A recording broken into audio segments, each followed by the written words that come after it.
The fourth branch of government, the people's vote. The United States is not a true democracy. It's a representative republic. This means that citizens of the United States vote for representatives who are given the power to create and vote for legislation that affects each person living in this country. In a true democracy, every citizen is given the power to create and vote on legislation. Theoretically, this may sound like a good idea, but the reality is that it may not be practical or even such a great way to run a country. The Founding Fathers debated whether America should be a true democracy or a republic with a representative government. Ultimately, they decided to create a representative government. There has never been a truly democratic government in the history of the world, at least not in any country with a large population.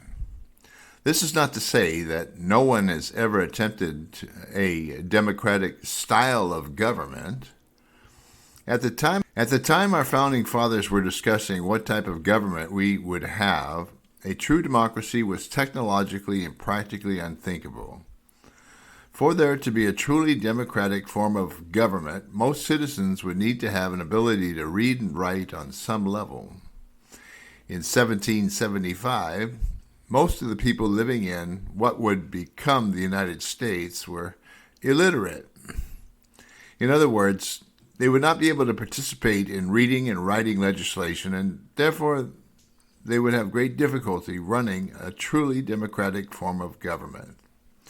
In a true democracy, the citizens are the government, which means that they would oversee and run the government. This means that for a government to be effective, most of the country's citizens would need to be able to read and write on some basic level. Another major reason our founding fathers chose to install a representative government instead of a true democracy may have been due to logistical difficulties. For most governments to be effective, those in power need to assemble in one location so that they can discuss various ideas and work to develop and create potential legislation. Now imagine an entire population of a country physically gathering in one location so that they could discuss various ideas and develop possible legislation. Now, imagine if the United States were a true democracy in 1776 and every citizen were a voting member of the government. The logistics of assembling every person in the country in one place would not be only impractical but virtually impossible.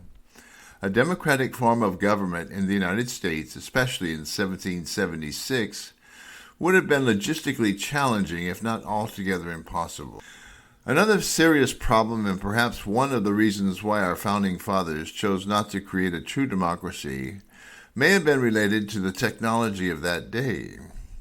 Back in 1776, there were no televisions, telephones, telegraphs, computers, internet, or any way for the citizens of the United States to communicate with one another except with newspapers, books, pamphlets, and leaflets, and letters delivered by the Postal Service. Because of the inherent difficulty of communicating with one another on such a mass scale in 1776, attempting to carry out any type of discussion among all the citizens of the United States in a timely manner would have been not only impractical but virtually impossible. Because of these technological shortcomings and inability of the people to communicate, having a democracy as a form of government at that time in our nation's history would have been very challenging and a logistical nightmare. A democracy cannot exist unless all the people in the country can communicate with one another in a timely manner. Communication is one of the most important elements of any viable democratic government. Living in a truly democratic country sounds like a great idea in theory, but with it comes many problems. Already mentioned were logistic and technological issues that may work to prevent a country with a sizable population from ever having a truly democratic form of government. In addition to logistics and technological difficulties, the Founding Fathers also wrestled with the very real possibility of mob mentality taking hold of the population if they were to have created a truly democratic form of government in the United States. Mob mentality could be thought of as the way that a group of individuals tend to think and behave. For example, when a large group of people get together, an individual's thoughts and actions tend to be influenced more by the mentality of the group than by one's own. In the group setting, many people tend to lose their individuality, and with it, one's personal thoughts and feelings may be overwhelmed by the influence of the group. When large groups of people get together, they are often led by one person who becomes their leader. These group leaders tend to be rather charismatic. They are usually able to connect with their followers by using powerful, emotionally charged language. Emotions tend to override an individual's rational thought processes. These charismatic leaders also tend to use simple and easy-to-understand concepts and ideas. Often the leader misidentifies the true cause or reason for the group's problems, but this does not seem to make any difference to the leader or the group itself. The leader will usually identify a serious issue affecting the group and then point to a particular individual or group of individuals who are then vilified by the group and blamed for all the group's perceived difficulties, a process commonly referred as scapegoating.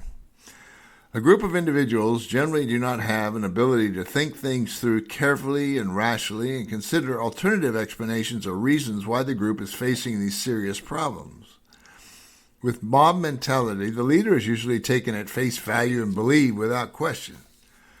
Combining an unquestioned, charismatic leader with a large group of individuals who think and act as one, without any real thought into why the group is doing what it is doing, can lead the group in some very negative directions.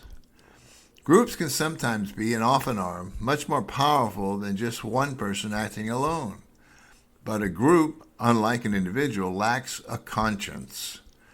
Often a group lacks the ability to think things through thoughtfully and carefully before it acts.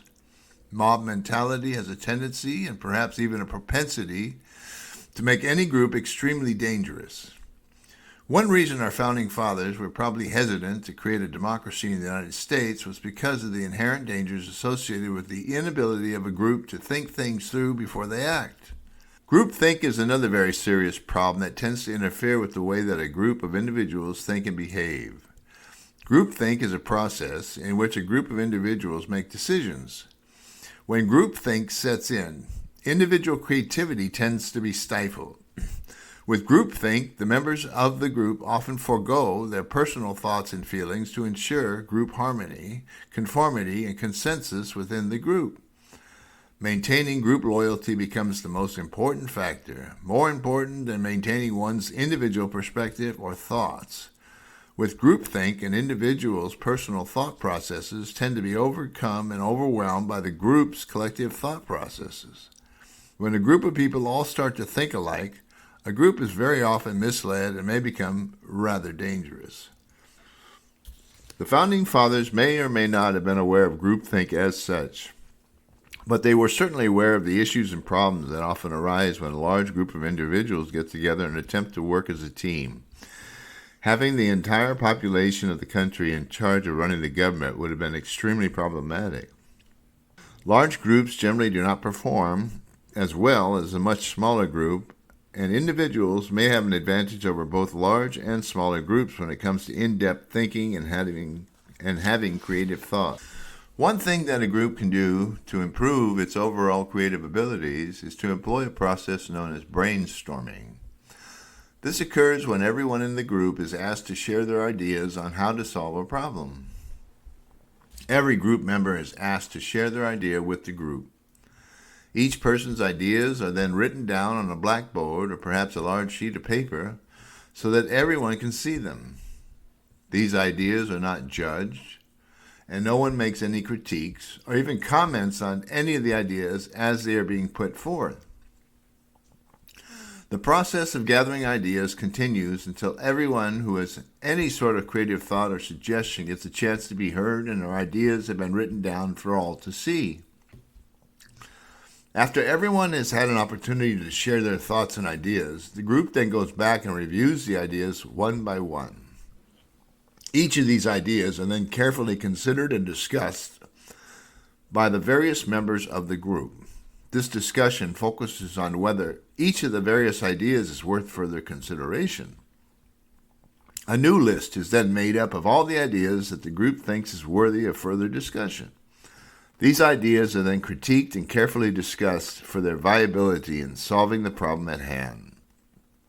Brainstorming is a good way of letting everyone think for themselves while also working as a group.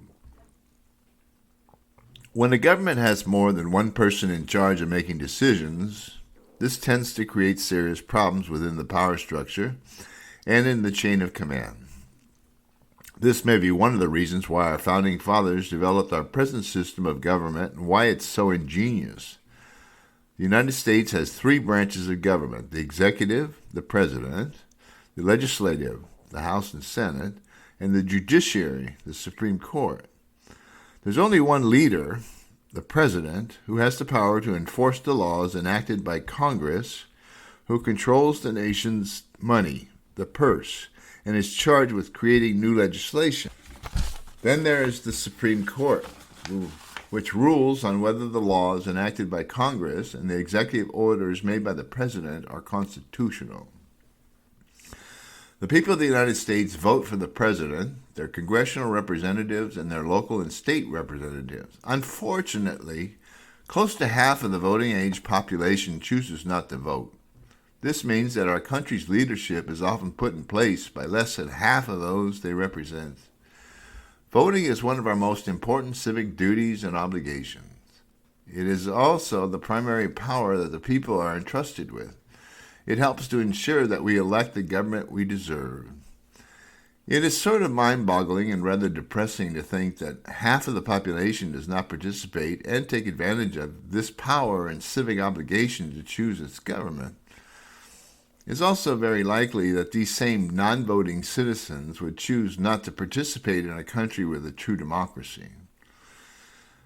Many of the shortcomings and difficulties with having a truly democratic form of government have been outlined and discussed. The remainder of this book will focus on a few ideas that may bring this country closer to becoming a true democracy. As previously mentioned, in a true democracy, the citizens hold all the power. This means that every citizen in the country has the power to propose legislation and, as a majority, enact it. In theory, the citizens would also have the right and power to enforce the laws and uphold them as they see fit. Some of the inherent difficulties with an entire population running a truly democratic form of government have already been discussed. Even with these difficulties, there may be a way to improve our present system of government and make it even more democratic. The fourth branch of government, the people's vote. The basic idea is to give the citizens of this country more power by giving each of them a chance to become more directly involved with the legislative process by creating what may be called the fourth branch of government, or the people's vote. This new fourth branch of government would give each citizen an opportunity to voice their opinion by voting on all proposed legislation being discussed in either the House or Senate. In addition, all citizens would also be able to vote on any proposed executive orders put forth by the President of the United States and on every upcoming ruling of the Supreme Court. Remember that in a true democracy, it is the citizens living in the country that hold all the power. They rule the nation. In a true democracy, every citizen of voting age has a say in what and how things are done and make the laws that govern the people. With this fourth branch of government in place, the people would be given the opportunity to express their opinions directly to all their elected representatives and the Supreme Court. The idea is to give the citizens of this country a chance to express their collective opinions by creating a very powerful new bully pulpit.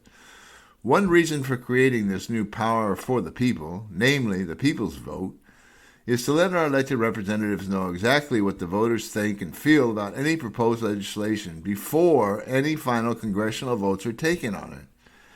With this fourth branch of government, all U.S. citizens eligible to vote will be given an opportunity to voice their opinion and vote on any proposed legislation brought forth by either the House or Senate. Eligible citizens will also be able to voice their opinions and vote on any proposed and or enacted executive orders brought forth by the President. The people will also have their voices heard by voting on all Supreme Court cases before any rulings have been made. People's vote will give all eligible citizens living in the United States a powerful new voice to share their collective opinions with their elected and or appointed representatives. This new power of the people will come with certain limitations and restrictions. The people's vote will not be binding. In other words, all eligible citizens will be given the opportunity to voice their opinions and vote on all new proposed legislation, executive orders, and judicial rulings, but this vote will not have the power to override congressional legislative authority, executive orders, or Supreme Court rulings. The power of this vote rests primarily in what is commonly referred to as a bully pulpit. It will represent the voice and the will of the people. The Constitution gives the power to enact new laws to Congress. The President has been granted the power to use executive orders, and the Supreme Court has been given the power to make rulings on the constitutionality of the laws passed by Congress and the executive orders made by the President. Because of these constitutional constraints, the people's vote will not have the power to force Congress, the President, or the Supreme Court to abide by the will of the people per se. The power of this fourth branch of government, this vote of the people, by the people, and for the people, rests mainly in the collective pressure it will bring on to bear on Congress, the President, and the Supreme Court. Some may say that this new fourth branch of government is unnecessary because we already have a plethora of polls and other types of data showing what the people think. It is true that there are numerous polls available that attempt to show what the American people think and feel about the various political issues of the day, but polls do not carry the same weight as a direct vote cast by every eligible citizen, letting their elected representatives and appointed officials know exactly what it is that they think and feel about any proposed legislation, executive orders, or court rulings. Most reputable polls attempt to find a representative sample of the population it is interested in studying. Poll samples range in size from just a few select individuals to several thousand. Polls attempt to look for answers to various questions, often concerning the political opinions of a representative set of voters. Polls are generally accurate within a few percentage points in one direction or the other. Some polls can be misleading at times because the wording of the questions on the survey may be either poorly written and therefore confusing, or perhaps written with a bias, which may skew the responses one way or the other. Congress, the President, and even the Supreme Court are all generally aware of what these polls have to say. The question is whether these polls are powerful enough to sway the minds of our elected officials or the opinions of the Supreme Court. Polls may be accurate, but they do not have the same power, or are they as persuasive as having every eligible citizen in the country taking the time to make their opinions known to their elected representatives and Supreme Court justices? Implementing the fourth branch of government, the people's vote. Implementing this novel approach to enhancing our present government with the addition of the people's vote will be made easier because of recent technological advances in communication. Voting will be carried out via the Internet, so it is crucial that every citizen who is eligible to vote has access to the Internet. Luckily, almost every person in this country has a cell phone or a computer with access to the Internet. Unfortunately, there are still a few people in this country who do not have access to a computer, cell phone, or the Internet. For these citizens, a cell phone with Internet access will be provided to them at no charge if they are without the funds to afford it. In addition, computers with Internet access will also be made available in each city and town across the country. These computers will be placed in government buildings such as libraries, schools, and city halls. Since voting will take place over the Internet, strict security protocols will need to be put in place to ensure that each person using the voting system is correctly identified as an eligible voter. Strict security measures and protocols will also be put in place to ensure that each eligible citizen who votes will only be allowed to vote once for each of the various pieces of legislation. Once voters have logged in, their votes will remain confidential. In other words, eligible voters will need to be identified to access the voting section of the website, but their votes will remain confidential. By using the same technology that major financial institutions and the U.S. government utilizes, the fourth branch of government will also offer voters the utmost in high-tech security to protect their identity and their vote. To access the fourth branch of government's website and vote, each eligible citizen will initially need to create an account and choose a username and secure password. This process will be made as simple as possible. Once each voter's account has been created and their username and password have been accepted and verified, the next security measure will be to verify the voter's authenticity by sending a one-time security code via text message or email to their cell phone or email account. This process will only work if every voter has access to a cell phone or computer with internet access. Again, not every eligible voter has a cell phone or computer, so accommodations will need to be made so that all eligible voters will be able to cast their vote. An inexpensive cellular phone and service will be provided to all those in financial need. Providing cell phones with service and internet access to all those who are in need will come at some cost, but this investment in the people's vote will be well worth the money because it will allow every eligible citizen an opportunity to share their opinions with their elected and appointed representatives. To vote, eligible citizens will simply log on to their cell phone or computer and then proceed to the fourth branch of government's website. There they'll be asked to create an account, or if they've already created one, simply sign in to access the voting section of the website. Once the voter has reached this point, they'll be presented with several options. First, they'll be asked what they are interested in doing. One option will be to bring up any piece of legislation, be it local, state, or federal. After choosing one of these options, the computer software program will then direct the voter to the proper page. There, they will be presented with several additional options. Among these options is to read any proposed legislation put forth by the local, state, or federal government. Voters may choose to read either the proposed legislation in its entirety as it was written, or they may choose to read an abbreviated version, a brief synopsis of the proposed legislation. To ensure that these brief synopsises are non-biased, they'll be written by a group of nonpartisan individuals who will simply explain the proposed legislation as briefly and as succinctly as possible without adding any sort of opinion, bias, or personal thoughts. How this group of individuals is assembled and the procedures and processes they will use to write and present the proposed legislation will need further discussion and agreement from a majority of eligible voters. Some of those wishing to vote using this new system may be visually impaired, and therefore this website will also offer an audio version of all written materials. Even those who have sight may also enjoy listening to these audio versions instead of reading the materials. Keep in mind that those without sight will need some assistance getting online and to the website. They'll also need some help locating the proposed legislation in the audio format and in voting. They will also have the option to listen to the legislation in its entirety or in an abbreviated format. At this point, voters will have had the opportunity to read and or listen to any of the proposed legislation put forth at the local, state, and or federal level. The next step in the process is to vote on any of the various pieces of legislation.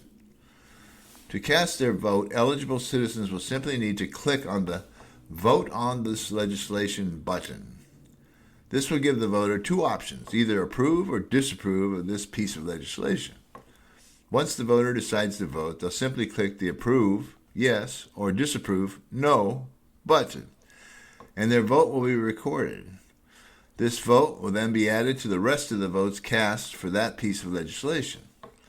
All these votes will then be tallied and made available instantly in real time to anyone who wishes to view the results. Voting will begin as soon as any piece of legislation has been submitted to the respective legislatures at the local, state, or federal level. These same voters will also have an opportunity to voice their opinions and cast a vote on any proposed presidential executive orders, state gubernatorial orders, and any proposed legislation by their local leaders, including their city council members, supervisors, or mayors. Voting will begin the moment any legislation has been proposed at the national, state, or local level, and it will continue after any of the proposed legislation has passed and becomes law. One of the reasons why voting will continue after laws have been passed is to see if the voters find them acceptable. Another reason is that our elected representatives will have input from their constituents as to how they feel about the new law over time. This may, in turn, influence elected officials by letting them know what legislation the people agree with and those they do not care for. In other words, with these votes, there will be more accountability and pressure put on all our elected and appointed officials to really hear and understand what the people think and ultimately what the people want. This process will impact and influence the way our elected and appointed representatives create new legislation and vote in the future. All local, state, and federal office holders, along with the president, governors, and mayors, will be subject to the people's vote. All eligible citizens will also have an opportunity to voice their opinions and vote on all court cases brought before all state and federal courts, as well as the Supreme Court, prior to and after any rulings have been made, because it's very important that judges know exactly how the people of this nation think and feel about their rulings. The process of casting one's vote will be made as simple and as secure as possible. All votes will remain confidential, although each voter will need to verify their identity when they access the Fourth Branch of Government's voting system website. Eligible voters who wish to voice their opinions by casting a vote will be able to go to the Fourth Branch of Government's website, where they can create an account, log in, and vote on all local, state, and federal legislation, along with all mayoral, gubernatorial, or presidential orders, and any state, federal, or Supreme Court cases. Again, all the materials on this website will be available in written or audio format in their original or abbreviated form. The Fourth Branch of Government, the People's Vote, is designed to extend the power of every eligible voter in the U.S. by giving them a powerful, extremely influential platform to voice their opinions and to vote. This new process has the potential to change the way that Congress, the President, and the Supreme Court, and local and state officials and judicial officers do their work. It has the potential to change not only the minds of our politicians and judges, but it may also affect their votes and court rulings so that they are more in line with what the people of this country want and deserve. This new voting process is the first step in bringing the U.S. closer to becoming more of a true democracy by giving the people more of a say and power to voice their opinions to their elected and appointed representatives. The next step is to include a suggestion and comment section on the Fourth Branch of Government's website. This idea will be examined further in the next chapter, and a path will be laid out on how this additional process may be put in place. Suggestions and comments. A brief explanation of how eligible voters can expand on their thoughts and opinions on all proposed legislation and court rulings. The idea is to create an additional pathway for the people to further express their opinions on the Fourth Branch of Government's website. It will give all eligible voters this opportunity by offering them a chance to make comments and suggestions on all proposed and or enacted legislation put forth by the U.S. Congress, executive orders given by the President, and on all Supreme Court rulings. In addition, the people will also have the opportunity to make comments and suggestions on all orders made by their governors, mayors, or any ordinances created by city councils, supervisors, or any court rulings made by the state and federal courts. By casting a vote in favor or against a particular piece of legislation, an executive order, or a court ruling is the first step in moving this country more in the direction of becoming truly democratic. The problem with this binary voting system lies in its inability to explain the reasons why one voted the way that they did.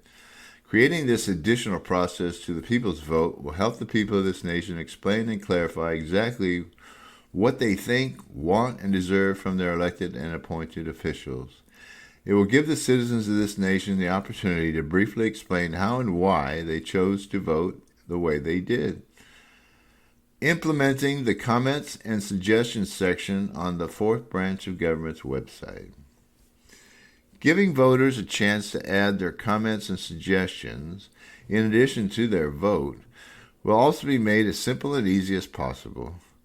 Eligible voters will still need to create an account and come up with a valid username and password so that they'll be able to access the fourth branch of government's website. Once the voter has successfully logged in and has gained access, they'll then be given several options. As mentioned previously, one of these options will be to read or listen to an audio version of all proposed legislation put forth by local, state, and federal elected officials, along with the executive orders made by the President and all court cases and rulings made by the state and federal courts and the Supreme Court. They will then be presented with an option to cast their votes. After casting their vote, they'll be shown some additional options. One of these options will ask the voter if they'd like to leave a comment or suggestion on the issue that they have just voted on. If the voter chooses to leave a comment or suggestion, they'll simply click on the Leave a Comment or Suggestion button. This will then open a new page which will have a space available to type in their thoughts. For those who are visually impaired or anyone who wishes to leave an audio message, they will be given this opportunity. All they need to do is to click on the button that reads, Leave an audio comment or suggestion. If the voter is visually impaired and cannot see this button, they'll need assistance of a sighted individual to help them in navigating this portion of the website. Voters will be asked to please make their comments and suggestions brief. The reason why these comments and suggestions need to be brief is because there are potentially tens of millions of voters who will be accessing this system, which means it will take an enormous amount of time to read and or listen to all the submitted comments and suggestions. For these comments and suggestions to have any impact, they must first be read or heard. This means that these messages need to be as concise as possible. Much like Twitter, or now X, a limit could be placed on the number of characters that one may use in sharing their thoughts and opinions. Perhaps there could be a time limit on how long the recorded messages could be, too. These millions of comments and suggestions need to be read and or heard and deciphered. It will be a daunting task to quickly process millions upon millions of comments and suggestions in a timely manner. So how will all these thoughts be processed, classified, and made available to those who may be interested in seeing or hearing them? To accomplish this enormous task will require a group of individuals trained to use specially designed software applications capable of handling such large quantities of data. They must be able to quickly organize, classify, and decipher this data. There are software programs which have already been developed and are currently available, which are designed to handle large quantities of data and make sense of it.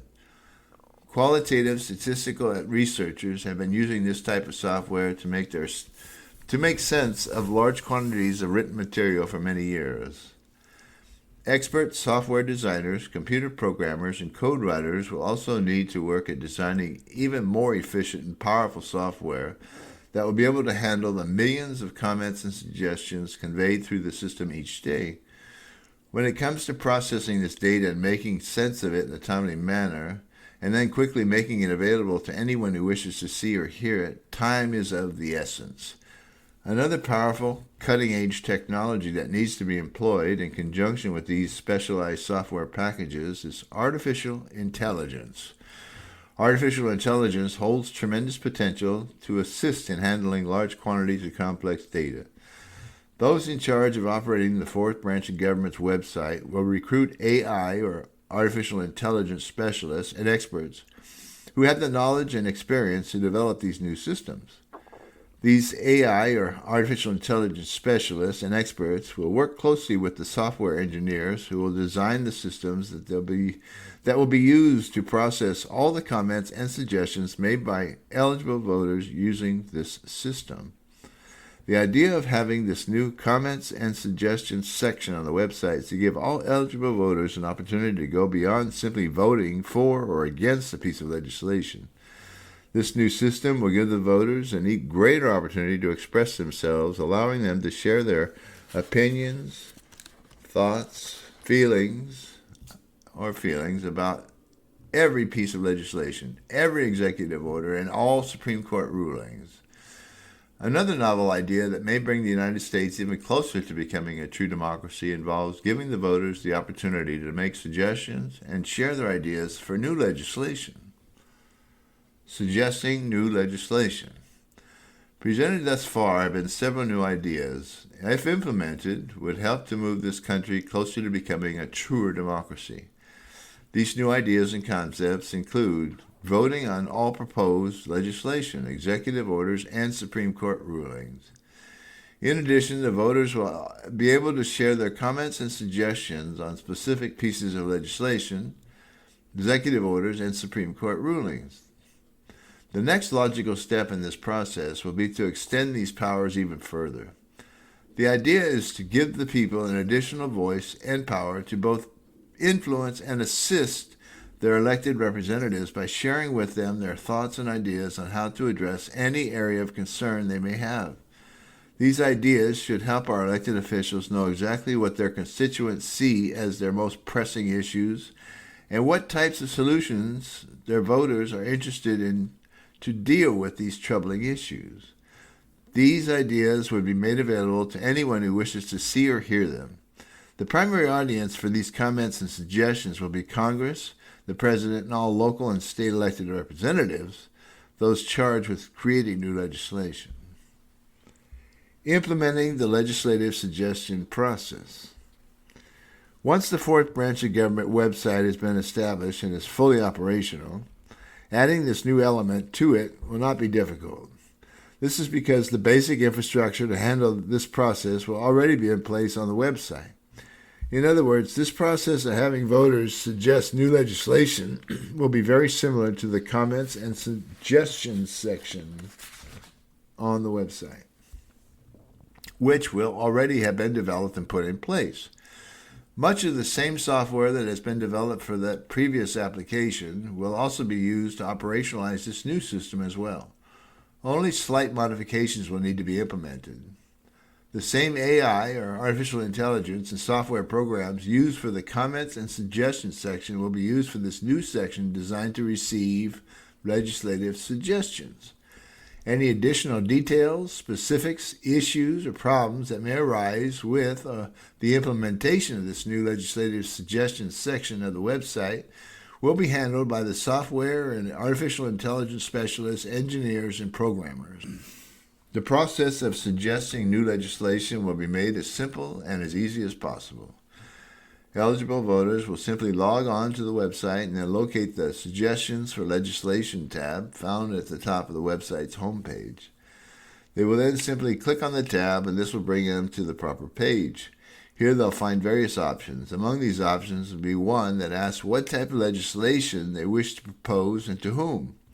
The voter will then select among the various choices, which will lead them to the appropriate location on the website. Once there, they'll be able to either leave a typewritten suggestion or a voice recording of their suggestive ideas. The process of suggesting new legislation will be made as simple as possible. Eligible voters will simply log onto the website and locate the Suggestions for Legislation tab found at the top of the website's homepage. They will then simply click on the tab and this will bring them to the proper page. Here they'll find various options. Among these options will be one that asks what type of legislation they wish to propose and to whom. The voter will then select among the various choices, which will lead them to the appropriate location on the website. Once there, they'll be able to either leave a typewritten suggestion or a voice recording of their legislative suggestion. Once the voter has written or recorded their suggestion, these suggestions will be sent to the appropriate government representative and published on the site for all to see and or listen to and discuss. This new power of the people will bring this nation even closer to becoming more of a truly democratic nation. Conclusion. This book began by attempting to examine and explain why the Founding Fathers were hesitant to create a truly democratic form of government. This was due in part to technological and logistical difficulties at that time that may have precluded the creation of a democracy in America. In other words, forming a democratic government at that time would have been virtually impossible. The dangers of mob mentality and groupthink were also mentioned as possible reasons why having a truly democratic form of government may have been ill-advised and an unwise choice. Introduced were several new concepts and ideas designed to bring this nation closer to becoming more democratic. The first idea was to allow all eligible voters to voice their opinions by voting for or against all legislation brought forth by local, state, and federal representatives, and voting for or against all state, federal, or Supreme Court rulings. The second idea was to create a system where all eligible voters would be given the opportunity to make comments and suggestions on any of the proposed or enacted legislation put forth by our local, state, or federal elected representatives, and on all court rulings. The third concept was to give all eligible voters the ability to suggest ideas for new legislation to their local elected state and federal representatives. The reason for these new three concepts and ideas is to bring the people of this nation a more democratic form of government. Even though these new processes would not force our elected representatives to vote exactly the way the electorate thinks they should, they will work as a tremendous and mighty bully pulpit, and this will have a powerful influence on our elected and appointed representatives' voting decisions and court rulings.